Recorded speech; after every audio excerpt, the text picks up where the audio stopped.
Hi, this is Frank Taylor with Nature at Your Door. I'm sitting here next to a brick divider in my backyard with one of the most disrespected, underappreciated, and misunderstood native wildflowers in North America. Most people look at this wildflower and say, I need to get my weed eater out. I need to get my string trimmer. I need to pull that up, or I need to spray it with Roundup. But this wildflower, which I refuse to call a weed, is a beneficial native wildflower to North America.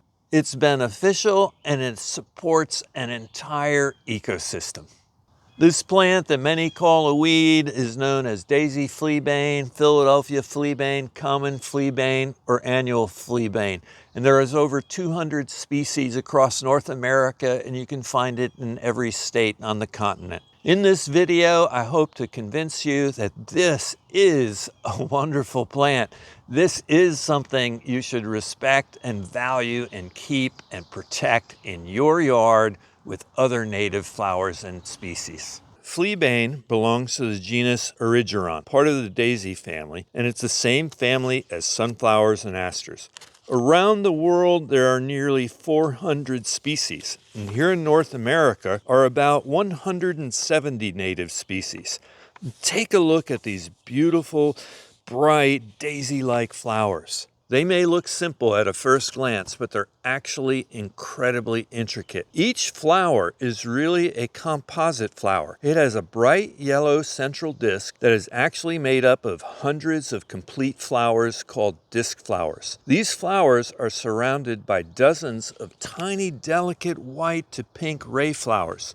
So each single flower head is actually made up of a composite of hundreds of individual flowers, disc and ray flowers. So why is this native wildflower, again I refuse to call it a weed, so disrespected? I think it's because it often volunteers or shows up on its own and is not intentionally planted by most people. You'll see it on roadsides, in gardens, in disturbed soil, along fence rows, or even cracks along sidewalks or on borders or edges like this. And because it can appear suddenly, and sometimes in large numbers, people automatically, without thinking, lump it into the category of invasive weeds. But here's the truth. It's not invasive, and it's native to North America. In fact, it's something ecologists call a pioneer species. This means it's one of the first plants to move into disturbed ground. It helps stabilize soil and prepare the way for other native species. So instead of being the problem, native fleabane is part of the solution. Let's take a closer look at its structure. It has slightly hairy stems with alternate leaves that are often lance-shaped and toothed. It can grow anywhere from a foot to 3.5 feet tall. And again, this is a plant that doesn't need pampering. It thrives in such a variety of habitats, from dry soil to clay or even gravel. It thrives in full sun to partial shade. Fleabane is an annual or sometimes behaves as a biennial, and it has to sprout from seeds in order to grow. It is not a perennial. It's not anchored into the ground to come up year after year from rootstocks or stolons like many invasive non-native weeds. So it can really be easily eliminated from your garden if you wanted to, and I'm going to convince you to let it grow. Now here's where fleabane really earns its place. Keep in mind that fleabane has evolved over hundreds of thousands and millions of years in a symbiotic relationship with so many insects.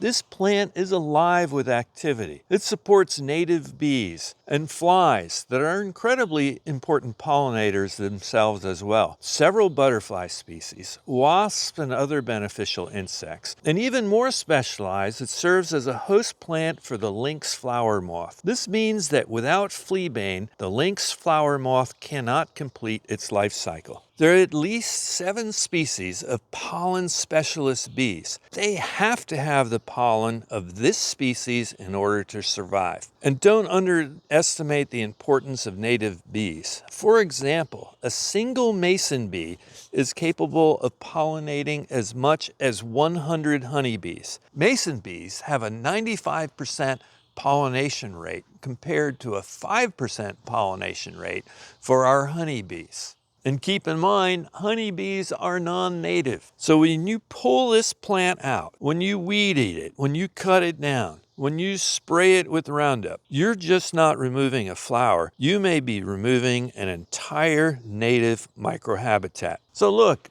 don't lament about the extinction of our native animal species if you don't at the same time try to promote the native plants that they need to survive. Another interesting fact about this plant is the name itself, Fleabane.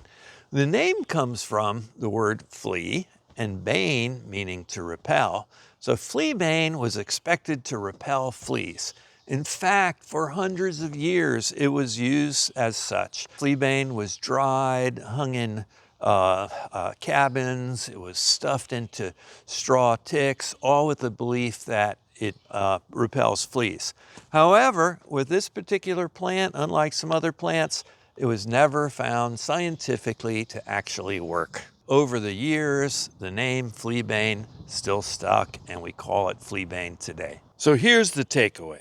This is a plant that most people ignore, step over, pull out, spray, or weed eat. In actuality, it's native, it's ecologically valuable, it supports pollinators, it helps restore disturbed land, it's a pioneer species that comes in first. And in fact, it's actually kind of beautiful.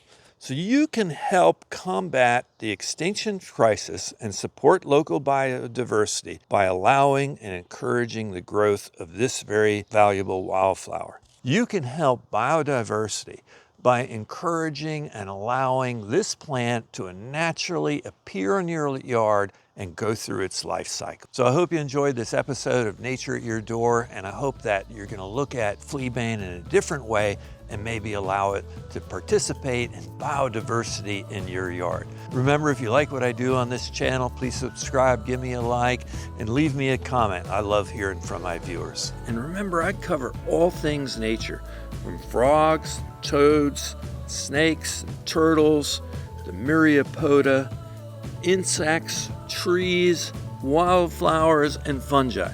I cover all the things you might encounter just outside your door. Thanks again for watching this episode of Nature at Your Door.